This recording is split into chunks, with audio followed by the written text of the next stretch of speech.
Welcome back to the Self-Esteem and Confidence Mindset podcast with me, Johnny Pardo. Today, I welcome another very special guest, Arden, and we're going to be talking about self-confidence, growing without too much of a grind, without the hassle, and striving to be more satisfied.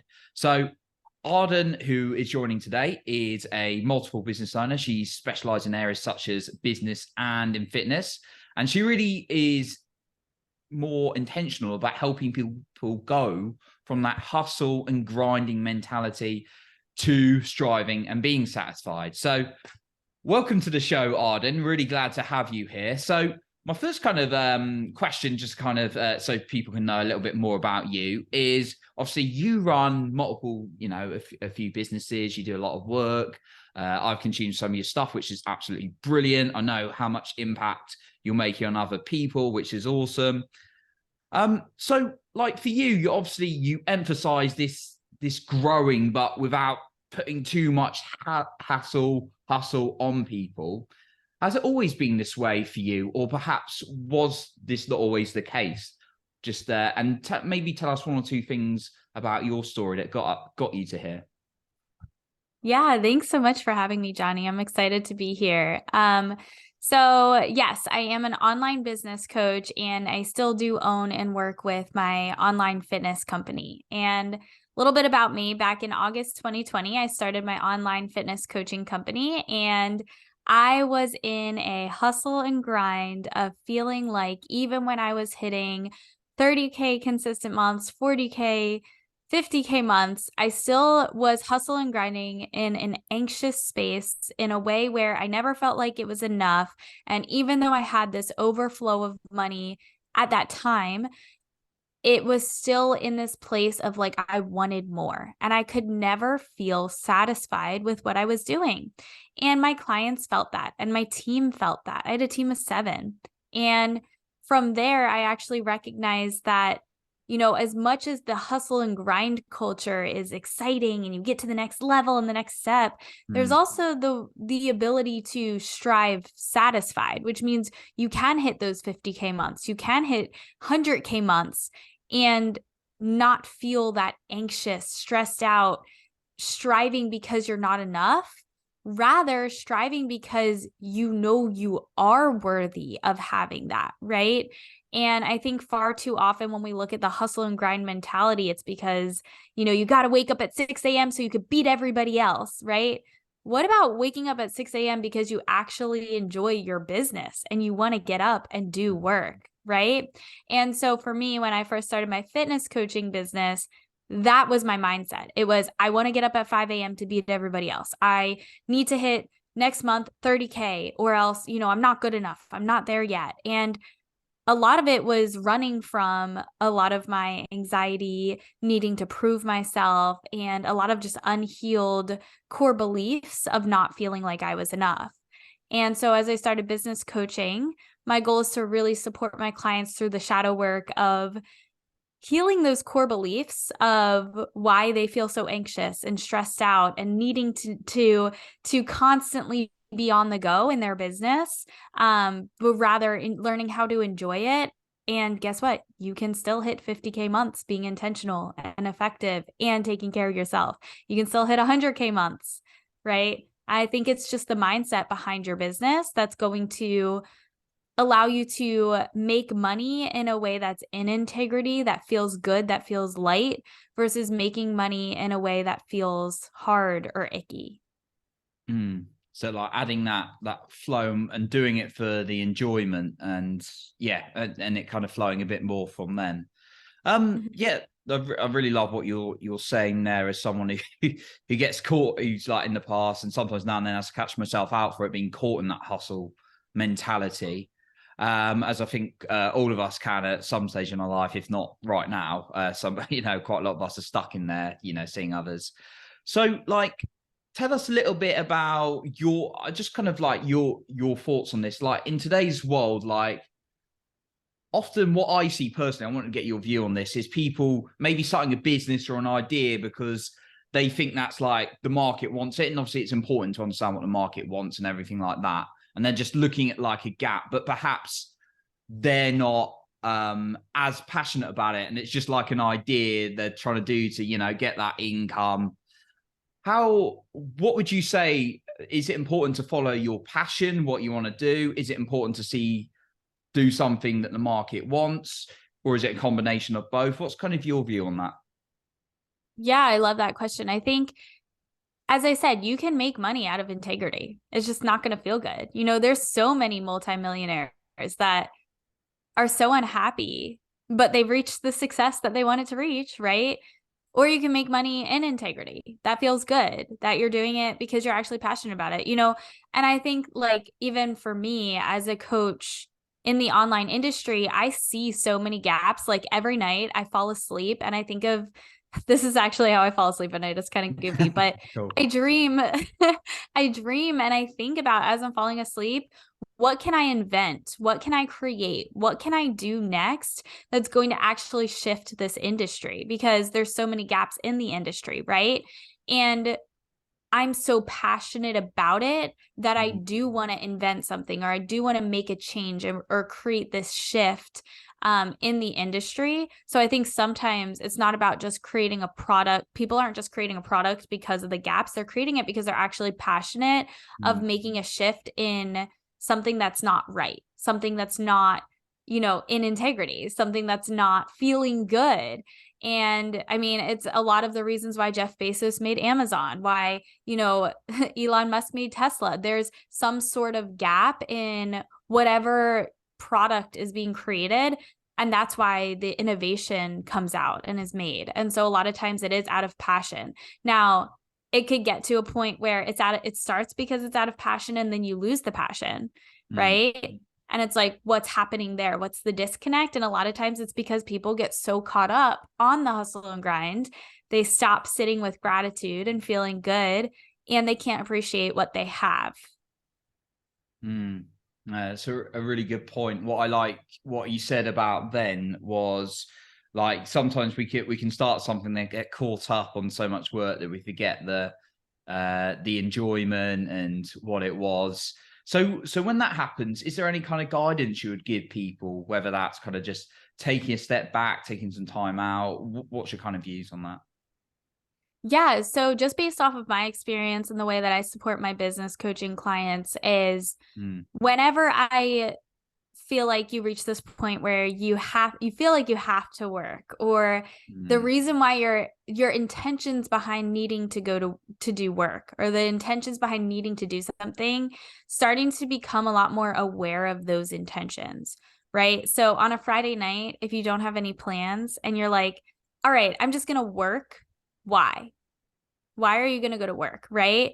Instead, is there something that you can do for yourself, right? Like, for example, like recently, it's so goofy, but my Friday nights have been like, I just love watching Love Island. I've been like obsessed with it. But prior, when I was in my fitness company and I was in this hustle and grind, if I had nothing else to do, the first thing I would go to was doing work, right? And because of that, I would start burning out and I would feel like I don't really want to work, but I have nothing else to do. And so if we are not able to have that balance of like putting ourselves in a place where we do something that's not work so that we're always desiring to work. Like, I love working. On a Friday night, I will gladly work. But if I don't take that time away from work and just appreciate sitting in bed, going and watching the sunset every night, those types of things, if I don't take that time for me, I'm going to lose that desire or that passion to work because I'm just overdoing it. So those things you love to do, like, or you mentioned there, like looking at the sunset or kind of like taking some time to unwind, are those things you genuinely like doing as well? Yeah. Like, I like doing them. Some days it's like, I don't really feel like going to watch the sunset, so I won't. But like, it's the same thing with work, right? Like, why do we feel like we have to work when we don't desire?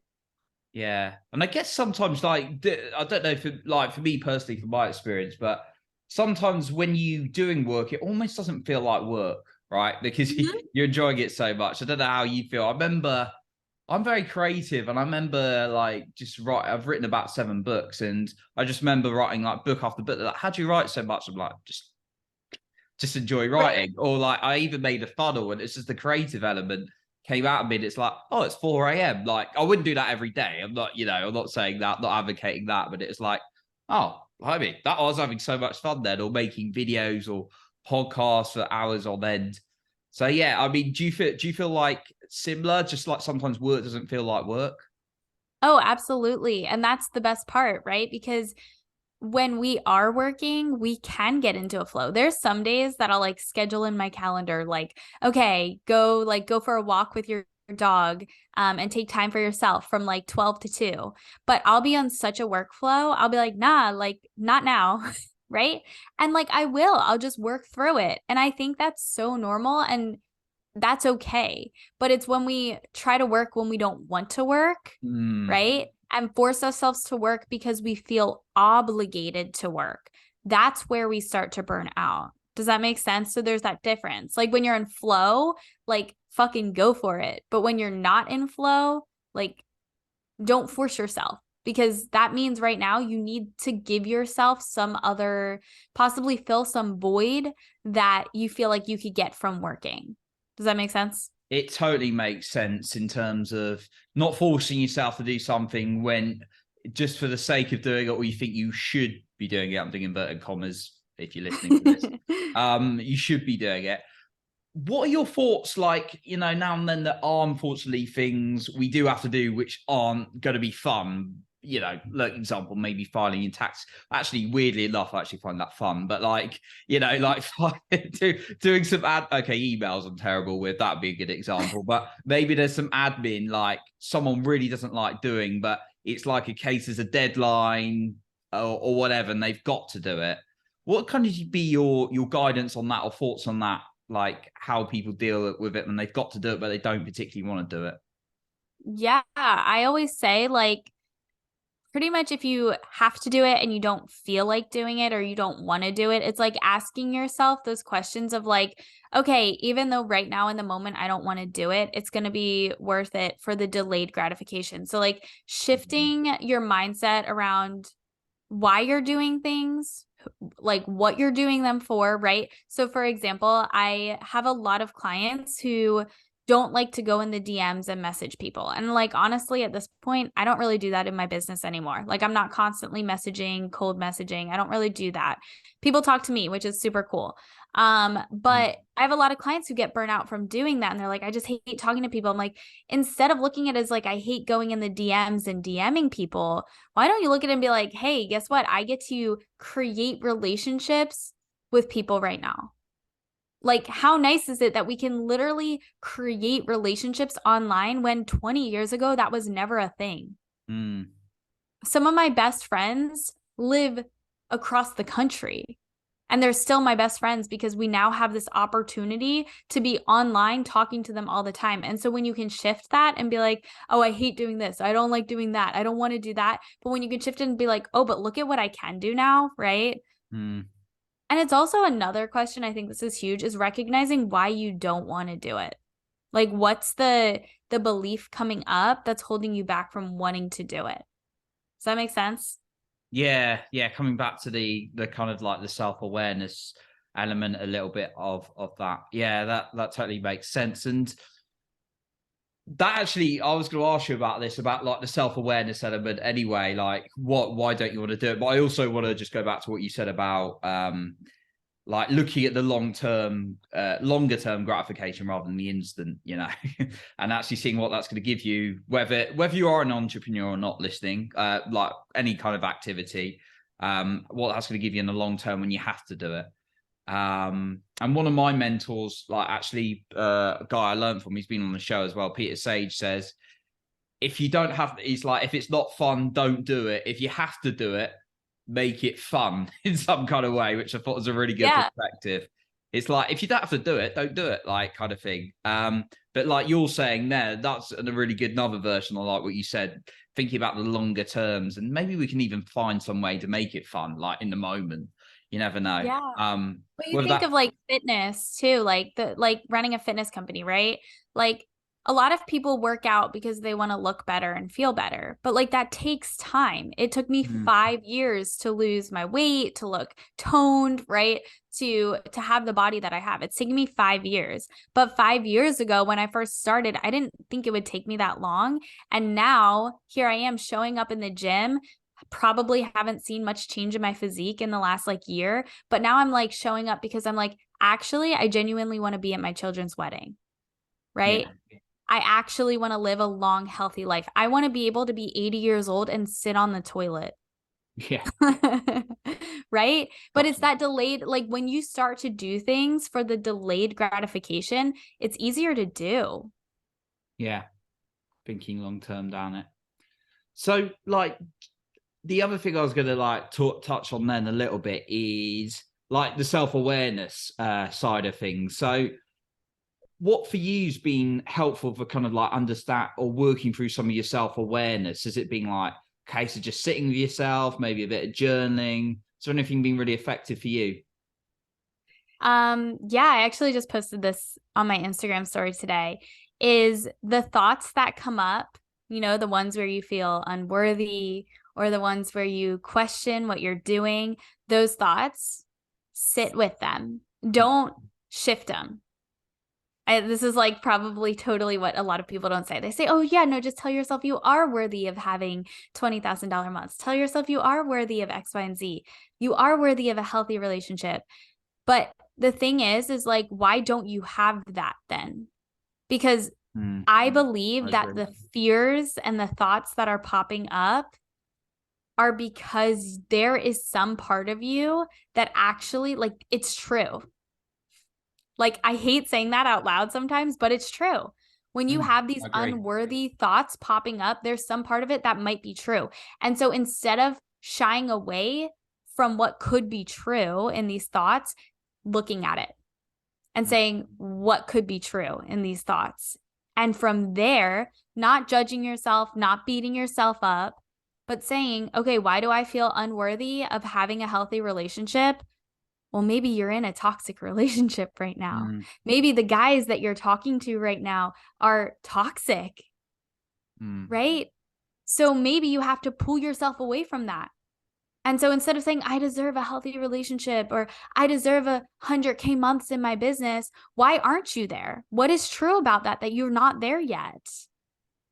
And fixing it, right? And healing it and sitting with it. That's going to get you to the next level. I'm 100% with you, creating that awareness and going deep into it.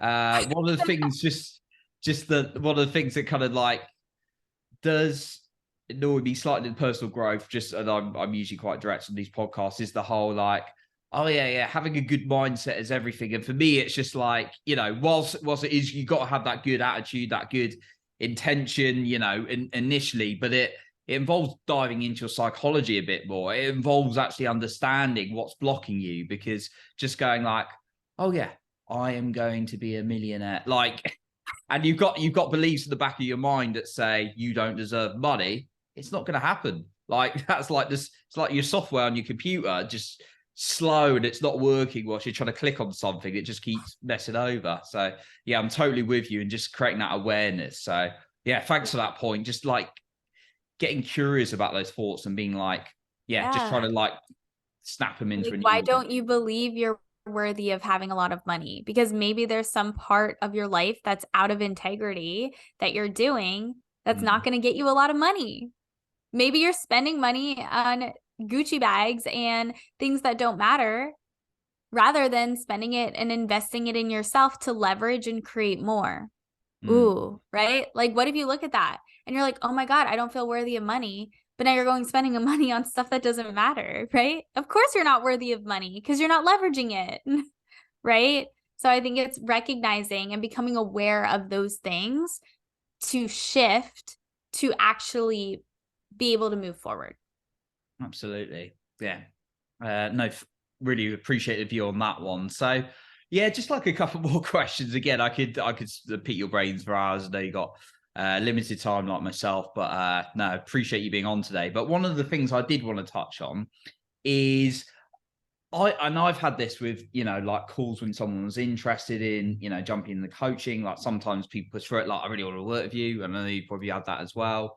But then just like outside of, whether it's the entrepreneurial, personal growth world or whatever, although obviously speaking on here, we're talking about more personal growth. But when someone has, I just like to get your views. And when someone goes, yeah, I'm going to try and do this all alone versus perhaps I'm going to get a coach, even a therapist or like a mentor, coach and mentor, slightly different, but very similar. What's your views on that when someone says, I'm going to do this alone? I think there's different views. Yeah. I think, yeah, you can do it alone and you can do it really well alone. And also, you can be innovative as heck doing it alone. That's why I love when people do things alone.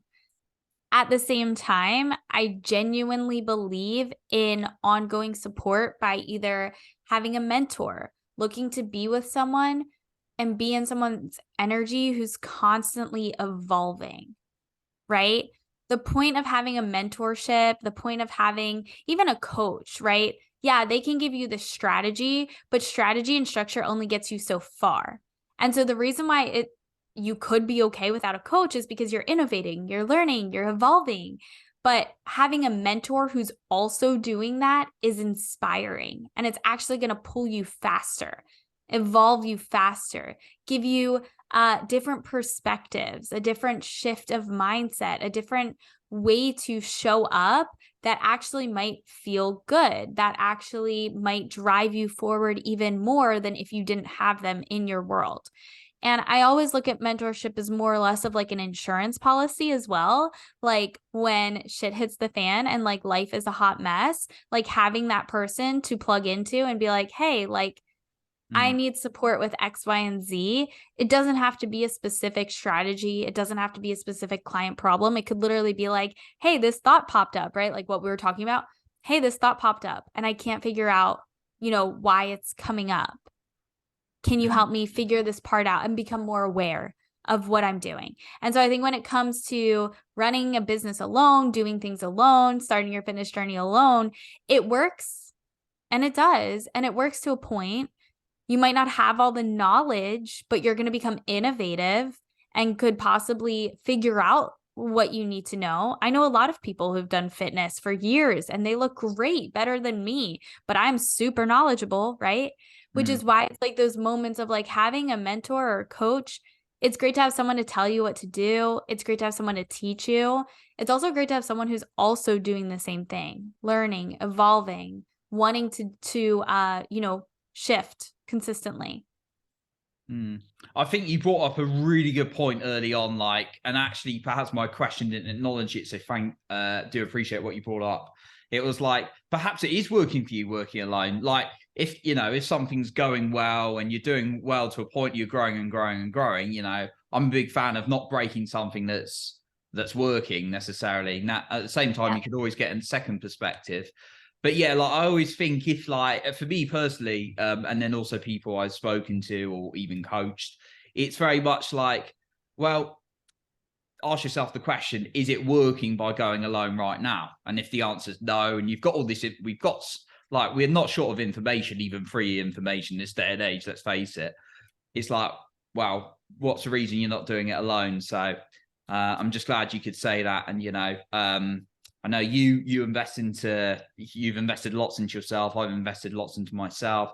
I jumped into one or two of your programs, which are awesome, like I said, and various other things. So yeah, it's just about being self-aware. Is it working for me currently? So yeah, I appreciate your view on that one. So Arden, again, we could go on for ages. And I know you've got so much value you could add to this conversation, but yeah, just really to kind of round off, is there maybe a final point you would share? And also, where can people find you if they want to find out more about your work and what you do? Yeah, thanks, Johnny. I think the final point I would say is one actionable item that you can do just after listening to this podcast is take some time to just recognize and become more aware of the I felt like this was a very big point we touched on, the thoughts that are popping up that make you feel unworthy. And instead of trying to shift them very quickly to, oh, I am actually worthy, ask yourself what part of your life, could be several parts of your life, that this unworthiness feeling is showing up. Okay. And really sitting with that. That's one actionable thing I would say to do moving forward. And if you guys are looking for more support, or even just following me, my Instagram is Arden Shiller, ARDENSHILLER. And you can also join my Facebook group. It's called Grow Into a CEO. So you can either add me on Facebook or join my group. So thank you so much for having me here, Johnny. Brilliant. We'll be sure to link those in the notes. So a big thank you, Arden, for your time today and the value you've given as always. So appreciate you. So that concludes our episode for today. And remember, you are in control of your own self-esteem and confidence.